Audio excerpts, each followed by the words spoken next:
The importance of World Radio Day. Well, for us at Communications Fiji Limited, it's a reminder of the job that we have to inform and entertain our audience on a daily basis, which is something that we do in times of crisis, in good times, and on a daily basis, 24/7. So it's also a day of celebration for us. We enjoy doing what we do. Obviously, myself, for example, I've been around in the industry for a while now, and it's been a journey, but it's been a good one. Could you also speak about, since you brought it up, your experience in the radio industry? Okay, so I started as a part-time radio personality with FM 96.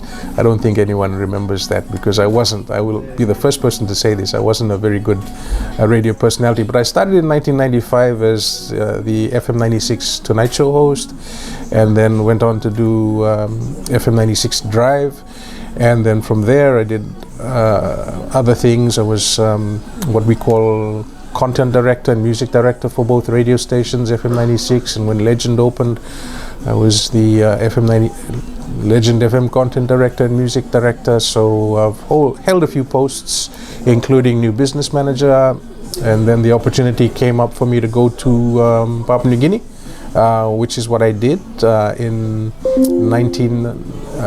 2014, I believe it was, and stayed there for 6 years, and I've been back in this role as general manager now for about 3 years now. What is the one constant over the years since 95 that you've noticed? Constant for me is just how great this industry is, like the radio industry.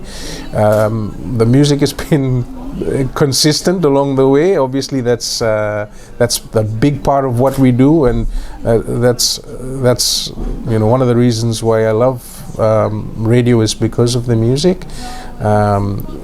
It's been consistent. I don't think there's been a time where Communications Fiji Limited radio stations have been off air for a long time. So that's one of the things that we really try and stick to, is making sure that we're consistent and there for our listeners, like I mentioned, in times of crisis and in good times.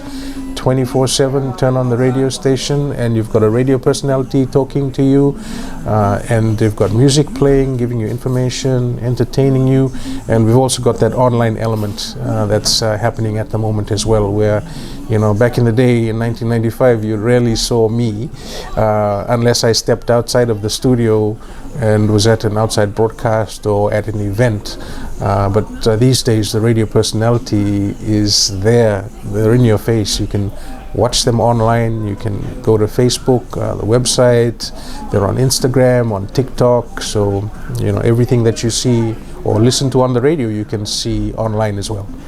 Could you just briefly talk about how radio is a personal medium and how that relates to I think of all the traditional mediums, radio is one of the most personal, or is the most personal medium. We do treat our listener and online user as a friend, and with that, all the values of a friendship, we try to portray, and we stuck.